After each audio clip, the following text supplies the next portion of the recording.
Estamos aqui hoje para falar um pouquinho mais sobre educação socioemocional. Já fiz outros vídeos falando, farei outros, porque eu acho a educação socioemocional uma base para nosso desenvolvimento, para nossa conexão com os nossos estudantes dentro da sala de aula. Então, para quem não me conhece, meu nome é Gleice, eu sou Gleice Mayra, sou professora da Rede Municipal do Rio de Janeiro, mestre em educação, especialista em arte-terapia, em neuropsicopedagogia, ferramentas que eu fui trazendo para aliviar, para fortalecer o meu estar dentro da sala de aula. Então, vamos falar sobre educação socioemocional.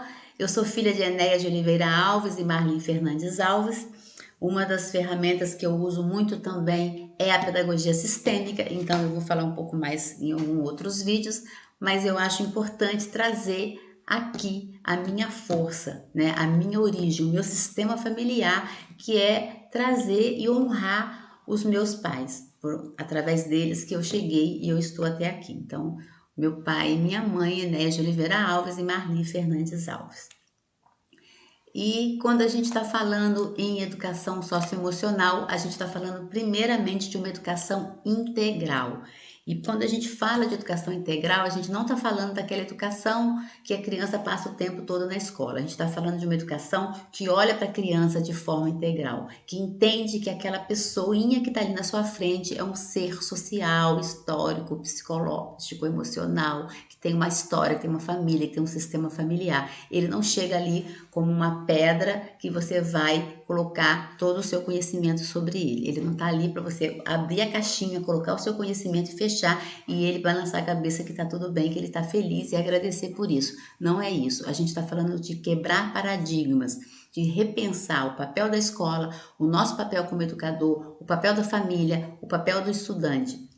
Então, a gente está hoje no século XXI, ainda pensando numa educação do século XIX. Né? A gente ainda tem salas de aulas enfileiradas, com carteiras enfileiradas, a gente ainda tem professor sofrendo, e tem um vídeo aí no canal que eu falo sobre a saúde do professor, porque numa pesquisa os professores colocaram que eles não podem mostrar vulnerabilidade. Claro que a gente pode, nós somos vulneráveis, nós somos seres humanos, a gente aprende junto com nossos estudantes. Então, quem conhece Paulo Freire, quem lê Paulo Freire, sabe, né? Paulo Freire traz muito essa importância do aprender junto, dos saberes que se multiplicam, que se somam, né? Então, estudante, educando e educador num processo de caminhar junto no ensino e na aprendizagem. Então, a gente tá quebrando esse paradigma, tirando fora uma visão que reduz a educação ao conteúdo. A gente não está falando aqui que o conteúdo não é importante, o conteúdo é importantíssimo.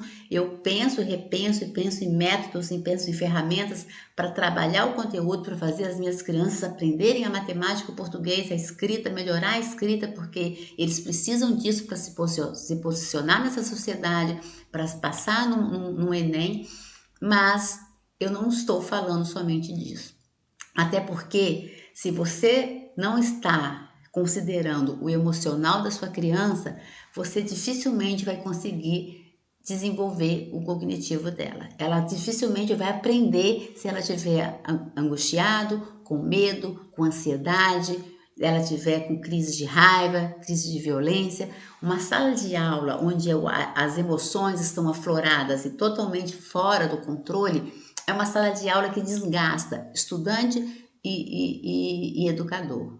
Então, o professor está adoecendo porque ele está convivendo numa sociedade totalmente desequilibrada, uma sociedade muito desigual, que leva essas crianças para dentro de uma sala de aula cheias de questões, cheias de situação, e nós, professores, estamos ali tendo que cumprir com o currículo, tendo que cumprir com métodos, tendo que cumprir com projetos que chegam da Secretaria de Educação, e muitas vezes, na maioria das vezes, sem saber como lidar com tudo isso. E a gente acaba ainda alimentando uma crença de que nós não podemos ser vulneráveis, de que a gente tem que saber de tudo, né? Que o nosso papel ali é passar conhecimento, e aí a gente entra numa crise sem nenhuma conexão com o estudante e a gente acaba que adoece todos. Então, a BNCC, ela vem aí nos trazendo as 10 competências para trabalhar e dentro dessas competências a gente tem a trabalhar as habilidades das crianças, e dentro dessas competências a gente tem a educação socioemocional, mas a educação socioemocional não é modismo, não é uma coisa recente, a educação socioemocional já vem sendo considerada e avaliada e trabalhada há muito tempo. Eu venho falando de trabalhar as emoções das crianças há 30 anos atrás. O livro que eu li e que me trouxe isso pela primeira vez foi Inteligência Emocional, do John Goldman e depois do Daniel Goleman. Então, esses dois livros, os dois com o mesmo nome, eles mostraram para mim uma nova ferramenta e foi um divisor de água para trabalhar com as crianças que na época eu trabalhava, que eram crianças em situação de rua, crianças de comunidade altamente violentas, crianças institucionalizadas. E foi a partir da leitura desse livro, Inteligência Emocional, que eu percebi que existia uma nova forma de me conectar com essas crianças. Então, eu sempre vou estar trazendo para vocês uma reflexão sobre a educação socioemocional, porque a educação socioemocional, ela nos ajuda a entender e a conhecer as crianças. Eu não sou psicóloga, eu sou pedagoga, eu fiz uma pós em neuropsicopedagogia e em arte-terapia, porque eu entendi que eu precisava dessas ferramentas, como agora eu estou fazendo uma pós em terapia sistêmica e eu ainda vou fazer uma outra em neurociência, porque eu particularmente sou apaixonada por estudar o desenvolvimento humano. Então, e tudo isso que eu aprendo, tudo isso que eu pesquiso, tudo isso que eu leio, eu levo para minha sala de aula. Hoje eu estou professora do 4º ano de uma escola municipal do Rio de Janeiro, localizada numa área onde vem ocorrendo alguns conflitos. Então, eu sou professora que muitas vezes eu preciso me deitar no chão com os meus alunos para me proteger de troca de tiro. Então, essa é a minha realidade e eu preciso estar alinhada com a educação socioemocional para que eu possa ajudar os meus alunos a lidar com todas essas emoções e me ajudar também e não adoecer. Quem quiser saber um pouco mais sobre isso que eu estou falando, tem um vídeo aí no canal, que essa semana a gente colocou, falando sobre a saúde do professor e já trazendo um pouquinho dessa questão da educação socioemocional. Porque como é que o comportamento se dá? A criança não tem, e nós também não temos um comportamento do nada. O comportamento começa com um pensamento, que leva a um sentimento, e aí sim depois leva a ação. Então, a primeira coisa que a gente precisa trabalhar na gente e nas crianças é o pensamento. Então, é o pensamento positivo, é olhar para uma situação, é pensar o que eu estou vendo ali, o que eu estou entendendo daquilo. Depois é conhecer os seus sentimentos, né? Esse pensamento está me levando a um sentimento. Que sentimento é esse? É um sentimento que está me fazendo bem? É um sentimento que vai estar me fortalecendo? Né? O que eu estou sentindo? Conhecer os sentimentos, conhecer as emoções, nomear as emoções. É muito importante para a criança nomear as emoções, entender que todas as emoções são válidas. O que não é válido é você reagir de forma que você machuque o outro. Né? Então, a raiva é uma emoção extremamente válida, mas eu não posso agredir o outro. Eu preciso entender como a raiva se dá no meu corpo. Eu preciso entender que aquela raiva ela está surgindo de um pensamento que eu tive antes sobre aquilo que aquela criança fez. Então, o colega pegou o lápis, eu pensei, ele pegou aquele lápis é meu, eu não gosto, não gostei, e aí eu começo a nutrir um sentimento de raiva. Como eu posso falar, o colega pegou aquele lápis, por que será que ele pegou? Será que ele está precisando? Eu vou perguntar para ele por que ele pegou. Ou então eu vou chamar a tia para conversar com a tia. E isso eu quebro o sentimento da raiva. E se eu sentir a raiva, eu preciso saber que a raiva é uma emoção válida, é um sentimento válido. E que eu preciso lidar com ela. Porque eu começo a perceber que o meu corpo dá sinais, né? Na respiração, na vibração, e aí eu preciso saber que eu tenho ferramentas para lidar com essa raiva antes de ir lá e bater no colega. Então, que já é o comportamento agressivo, né? Eu tenho crianças, e eu sempre tive isso, né? Há 30 anos eu trabalho com crianças e adolescentes, que eles falam, eu preciso sair, que uma das coisas que eu falo, né? Para aquelas crianças muito agressivas, sabe? Aquelas crianças que batem muito, que são aquelas brigas bem complicadas, até de você separar, eu falo, saia do ambiente, sabe? Saia do ambiente, chega para mim e fala assim, tia, eu preciso sair para respirar. eu preciso sair para beber água.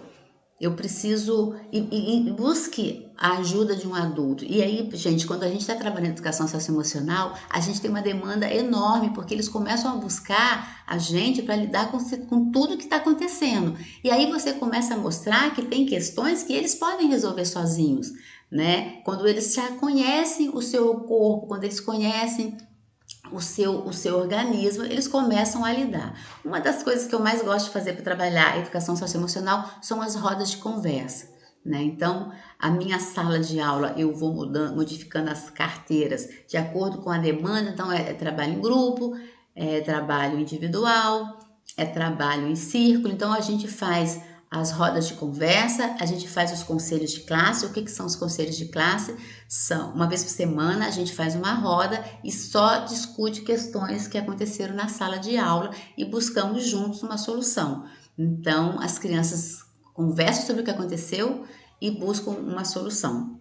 E aí a gente trabalha a escutativa, né? A gente trabalha a oralidade, a gente trabalha a empatia. Eu vou trabalhando essas questões. Então eu sempre faço uma roda de conversa para trabalhar questões de educação socioemocional. Normalmente após passar um filme, que aí eu trabalho a temática do filme, né? As emoções dos personagens, as reações dos personagens, o que o personagem pensou antes de reagir, e uma roda de conversa, uma outra roda em um outro dia, e às vezes até no mesmo, depende de como é que está a semana, para trabalhar as questões do conselho de classe. Porque quando eu estou fazendo isso, eu estou trazendo o aluno para o lugar de protagonista, né? Então eu estou quebrando aquele paradigma que a gente já falei no início do vídeo, do papel da escola. A escola, ela não pode só ser pensada para trazer informação, até porque a informação, mesmo crianças de escolas públicas, mesmo crianças de áreas mais afastadas, elas estão hoje tendo mais acesso à informação através do meio digital. Então a informação está ali na ponta do dedo. Não que a escola não tenha esse papel, a escola tem, já falei sobre isso, mas a gente precisa avançar, porque a gente está aí com novas políticas educacionais, apontando para competências, apontando para o conhecimento de si mesmo. Quando a gente se conhece, a gente consegue avançar e se conectar melhor com a sociedade e com o nosso entorno. Então, assim, o autoconhecimento, eu falei no vídeo dessa semana sobre a questão com relação ao professor, é muito importante a gente se conhecer os nossos limites, conhecer os nossos desejos, conhecer os nossos medos, lidar com eles, buscar ajuda numa rede de profissionais, de pessoas que podem nos ajudar, né? Buscar a ajuda de um profissional quando a gente percebe que a situação está avançando e que a gente não está dando conta. Saber que ser vulnerável faz parte, sim, do ser humano. Então, nós, professores, podemos, sim, ser vulneráveis. Nós, professores, não vamos saber todas as respostas. Eu trabalho, né, com formação de professores, além do trabalho na escola com as crianças, e eu recebo professores recém-formados cujo maior medo é entrar na sala de aula e não saber o que vai responder para o aluno se o aluno fizer uma pergunta. E aí a resposta que eu dou é assim: não sabe? Vamos pesquisar, vamos ver. Então, quantas vezes as crianças demandam uma questão para mim, eu não sei, eu falo, não sei, vou pesquisar. Porque eu sou ser humano, eu não sou uma biblioteca, eu não tenho que saber todas as respostas. O mundo cada vez mais complexo, mais agitado, e o mundo girando na velocidade, e a gente precisa buscar informações e às vezes a gente não tem. Vamos buscar com o aluno, eu vou olhar agora e já te falo, então eu vou buscar depois e trago a resposta para você. Quando a gente está falando de educação integral, a gente está falando do desenvolvimento socioemocional e intencional e do desenvolvimento cognitivo, né? Já falei isso para vocês. Então, a gente pode trabalhar e precisa trabalhar as duas coisas juntos dentro da nossa sala de aula. Eu, na minha percepção, no meu estar na sala de aula, eu não consigo mais separar uma coisa da outra. Eu estou o tempo inteiro usando de ferramentas da comunicação não violenta, da pedagogia sistêmica, da educação socioemocional, da disciplina positiva, para alinhar a minha relação com os meus estudantes dentro da sala de aula. A minha sala de aula é linda, maravilhosa? Não. Mas ela é uma sala de aula onde as pessoas se sentem confortáveis para trabalhar suas emoções, para buscar o seu aprendizado, os olhos brilham quando estão querendo aprender e a gente vai avançando. Eu acho que no final do ano as minhas crianças chegam com autonomia, chegam mais seguras, chegam com vontade de aprender, vendo o significado no que estão aprendendo, se sentindo mais participante desse processo, mas isso é um processo gradativo, né? Então, se eu levo os 4 bimestres, no último bimestre a minha sala, mas eu vou percebendo a melhora e o avanço em cada bimestre. Então, no início das minhas aulas, eu tinha crianças com muita agressividade. No primeiro bimestre, trabalhei muito a questão da autorregulação, de conhecer as emoções da raiva. Então, é filme divertidamente, é jogando jogos que trazem isso, é trabalhando com as emoções, é nomeando as emoções, é fazendo relaxamento. Então, são coisas que eu vou trabalhando, eu trabalhei muito no primeiro bimestre e fazendo diagnose e avançando com a questão do conteúdo. Eu estou hoje, né, esse vídeo é gravado em 2022, eu estou numa turma de 4º ano com 16 crianças em processo de alfabetização. São crianças que estão sofrendo o isolamento proposto na pandemia. São crianças que pularam do primeiro ano para um terceiro, sendo que o terceiro, muitas crianças não compareciam, ainda não era obrigatório, então tinha criança que ia, tinha criança que não ia, o professor fazendo o máximo que podia, né, colegas se dedicando o máximo para alfabetizar, porque essas crianças passaram o 2º ano sem alfabetização, porque estavam em casa e era mais difícil ainda no 2º ano, né? E eu peguei essas crianças no 4º ano, eu tenho crianças alfabetizadas, lendo fluentemente, fazendo uma ótima interpretação de texto, que é um número menor, e tem um número maior de crianças não alfabetizadas. E eu preciso dar conta disso. Eu preciso avançar nessa alfabetização, porque elas estão indo ano que vem para o 5º ano, né? Então, o cognitivo não sai de vista. Eu tomo banho pensando que atividade eu vou proporcionar para tal criança, para tal criança, para tal criança. A minha memória nunca foi tão ativa, porque se antes eu fazia um planejamento, agora eu faço 7, 8, tudo na minha cabeça. Eu sei exatamente o que eu preciso fazer com cada criança. E é meio que orgânico isso, porque o meu desejo de avançar é tão verdadeiro que isso acaba sendo muito natural em mim. Eu não fico 300 horas pensando, a coisa vai fluindo, eu só vou organizando o material que eu tenho e que as colegas vão me dando, porque aí eu tenho uma rede, né? Eu tenho uma coordenadora que chega junto, eu tenho uma direção que chega junto, eu tenho colegas que vêm me trazendo atividades que podem ser úteis para aquilo que eu estou vivenciando. Então, a educação integral é olhar a criança como um todo e fortalecer a rede, né? Talvez eu estivesse com muito mais dificuldade se eu não tivesse o apoio das colegas que eu tenho dentro da escola que eu tô, né? Se eu não tivesse o apoio da coordenação e da direção dessa escola que eu tô, que chega junto, que entende o que eu tô falando, que olha para as crianças do jeito que eu tô olhando, né, que me dá sugestões de atividades, que me doa livros para eu poder trabalhar com essas crianças que não acompanham o livro do 4º ano. Então, essa rede, ela precisa acontecer. E isso é educação integral, isso é educação socioemocional.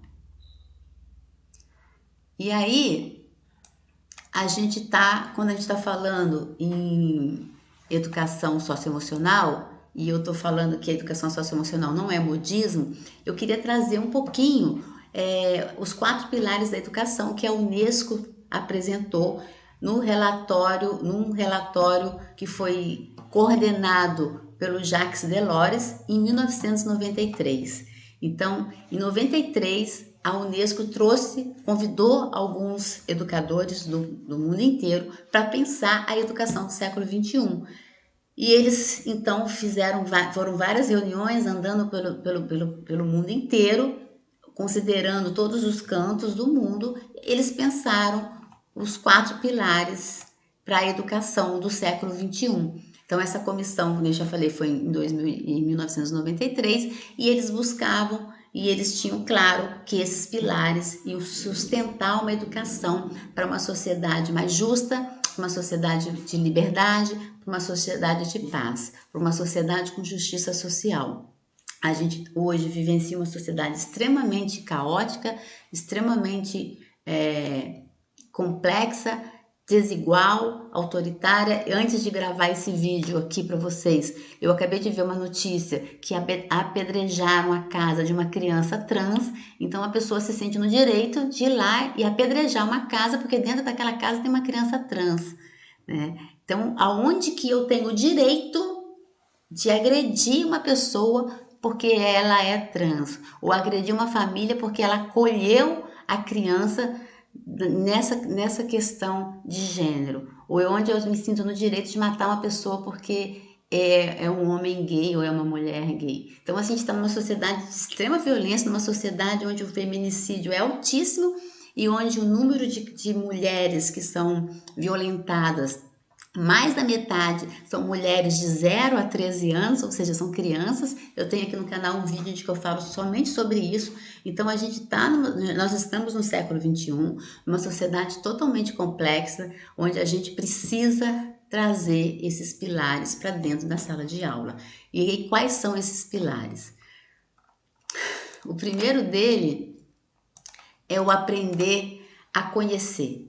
Então, a criança precisa conhecer o espaço onde ela está, a sociedade onde ela vive, o território onde ela pisa, conhecer a cultura do lugar, né? Se descobrir nesse lugar, se descobrir. Então, fazer atividades com mapas, atividades com maquete, atividades caminhando em torno da escola, né? Entender como é que se comunica com tudo isso, né? Conhecer, ter os olhos brilhando, perceber que o conhecimento faz sentido para a vida dela, né? Então, colocar a criança no papel de protagonista, e isso leva um tempo, gente, porque a gente não pode falar. Eu ouço muitas pessoas falando em metodologias ativas, a metodologias ativas ela é um dos pilares do curso que eu dou para professores, que é o método de tessituras. Ele é o último, mas a criança, para conseguir ser protagonista, ela tem que primeiro trabalhar o emocional, você tem que trabalhar a comunicação não violenta, você tem que trabalhar a regulação de comportamento com a disciplina positiva, porque você quer transformar a criança num protagonista. Quando você sai para fazer uma atividade no entorno da escola, ele briga, ele bate, ele sai correndo, ele não te respeita. Então a criança é calma, é tranquila, ela fala para você: tia, quantas linhas eu tenho que pular? Eu falo: lê o problema, quantas linhas você acha que tem que pular? Não sei, a criança não consegue saber organizar o caderno. Então você precisa mostrar para a criança como é que ela faz isso, como é que ela tira de dentro dela essa informação que ela sabe quando ela raciocina. Então o aprender a conhecer é despertar o olhar para a criança, para a magia que é a educação. Então são projetos onde a criança anda, sai, percebe, né? Você como professor mediando tudo isso, facilitando tudo isso. O segundo pilar é o aprender a fazer, né?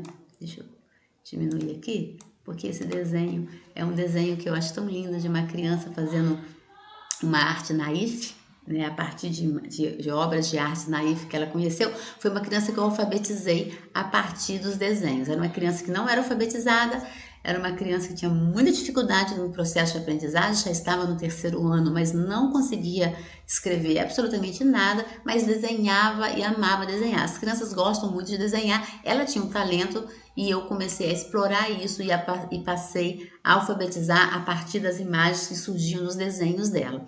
Surgiu muito efeito, ela seguiu com dificuldade.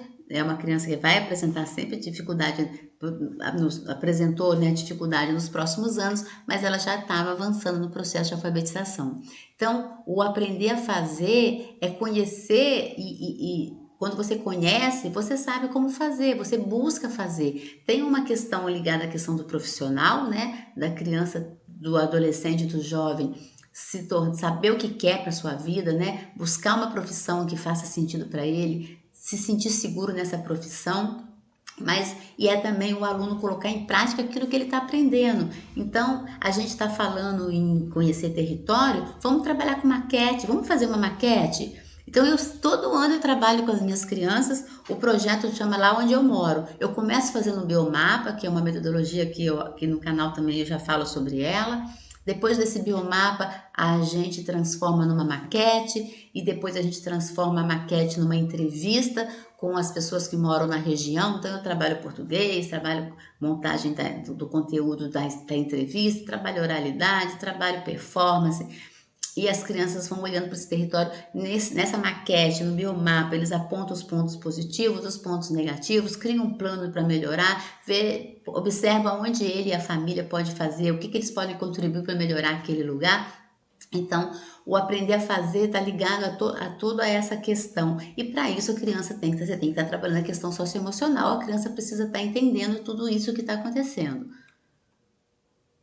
E o outro é o aprender a ser, né? Então, é a criança se entender, ter um autoconhecimento, conhecer as suas emoções, criar sonhos, saber que pode sonhar, saber que ela tem capacidade de sonhar, que ela pode buscar os seus sonhos, que a vida pode ter brilho para ela. Então, o aprender a ser, quando eu coloco em prática, eu trabalho muito com a metodologia Oficina do Futuro. Quem me conhece, quem já participou de algum curso comigo, nas ONGs pelas quais eu passei, na sala de aula com as minhas crianças de todas as faixas etárias, eu trabalho a Oficina do Futuro, que eu trabalho a árvore dos sonhos, né? Então, o que você sonha para você? O que você quer para você? Então, o sonho, ele impulsiona. A gente precisa sonhar, a gente precisa acreditar, não perder isso. E então, quando você traz a criança para um sonho, você faz uma conexão daquele sonho com o estudo, com a educação.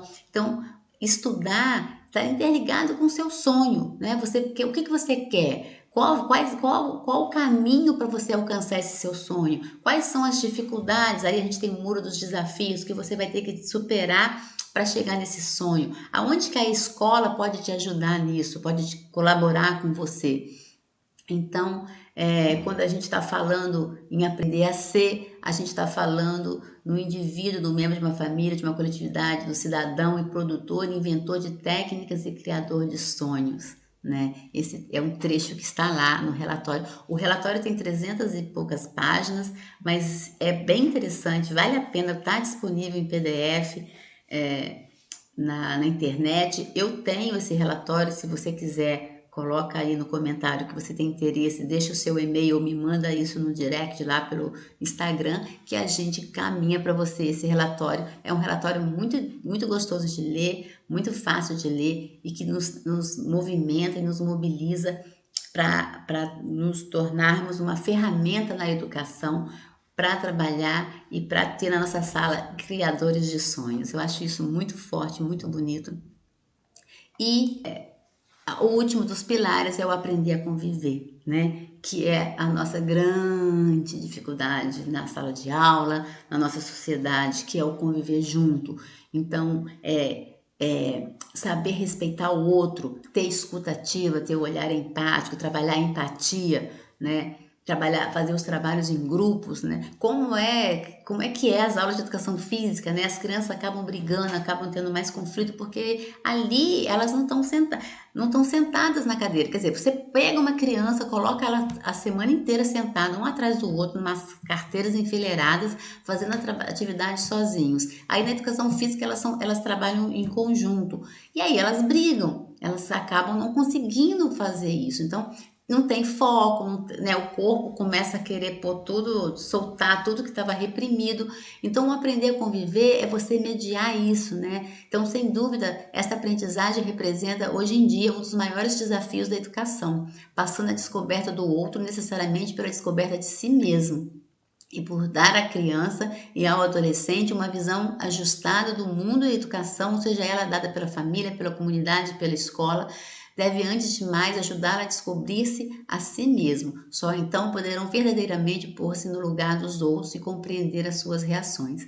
Então, quando a gente trabalha o autoconhecimento, né, quando a gente está trabalhando lá com as emoções, aprender a regular as emoções, pensar nos seus sonhos, a gente está caminhando para esse conviver junto. Então, atividades em grupos, né, e você media, eu faço atividades em grupos. Eu faço o dia dos jogos, então é um momento em que eu organizo as crianças e elas vão brincar, jogando. E eu vou mediando, não é uma aula que eu vou colocar as crianças para brincar e vou pegar o meu celular. Não, talvez seja a aula que eu mais fique cansada, porque eu fico mediando o tempo inteiro as situações que estão aparecendo ali. Então, eles jogam dama, eles jogam uno, eles brincam de forca, eles brincam de caça-palavra, eles vão brincando juntos, mas eles têm que fazer isso em grupo. Eu gosto de fazer muito trabalho em grupo, então eu passo um filme. Aí eu separo em grupo e falo, agora vamos fazer um cartaz falando sobre o que vocês entenderam desse filme. Vamos decidir que desenho vocês vão fazer, que título vocês vão colocar, que subtítulo vai ter. Vamos fazer um cartaz divulgando o filme. Então eu estou trabalhando português, eu estou trabalhando em grupo, porque eles, um quer uma coisa, outro quer outra, e eles vão se entendendo e vão se mediando. Então, jogar junto, brincar junto, fazer trabalhos de grupo ajuda muito a criança no aprender a conviver. Deixar sentar em grupo para fazer algumas atividades, isso eu vou muito sentindo da turma. Eu, particularmente, não gosto de carteiras enfileiradas, mas hoje, se você chegar hoje, no dia de hoje, na minha sala, você vai encontrar as carteiras enfileiradas, porque dentro do conselho de classe, que é uma reunião que eu faço com as crianças, onde a gente decide o que a gente vai fazer a partir de questões que são levadas para se conversar nesse conselho. As crianças levaram uma questão de que elas estavam falando muito, elas não estavam conseguindo prestar atenção. E elas colocaram que uma das coisas que estava contribuindo por isso é que elas estavam sentando juntas. Presta atenção, nós estamos no primeiro bimestre, as crianças já vêm numa demanda de sentar enfileiradas, né, nos anos anteriores. Quando eu as coloquei sentando juntas, porque na minha percepção é como eu acho que o processo tem que se dar, elas começaram a conversar. E aí elas vieram e falaram, a gente está conversando porque a gente está junto, a gente quer sentar separado. Então, ok. Foi decidido pela maioria nesse conselho, eu mediei e eles estão separados. E no momento que eles perceberem que aí eu estou avançando na educação socioemocional, trabalhando no autocontrole, com dinâmicas, com brincadeiras, com rodas de conversa, eles podem começar a se juntar. Então, tem crianças que já estão em dupla, tem criança que está sozinho, né? Tem criança que senta em dupla, conversa muito, eu chamo e falo, olha, como é que está o seu comportamento? Está conversando muito, né? Melhor então sentar um pouquinho sozinho mais um tempo? Então, a gente vai avançando isso. O aprender a conviver é um processo. A educação é um processo.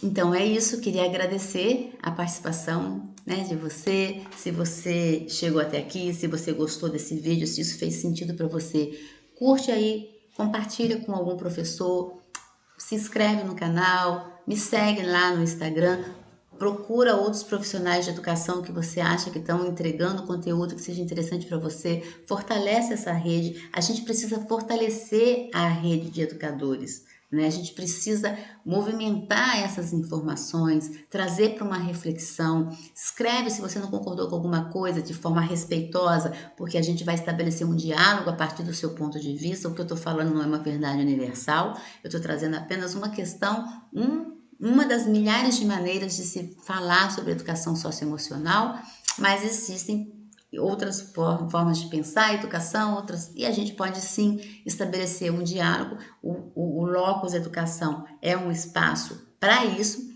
né, desde que seja feita logicamente de forma respeitosa, assim como eu respeito cada um de vocês que está aqui. Então eu queria agradecer muito a sua participação, a sua presença. A gente se vê na semana que vem. A gente agora vai estar com dois vídeos no canal semanalmente. Então, tchau, gente. Fiquem bem.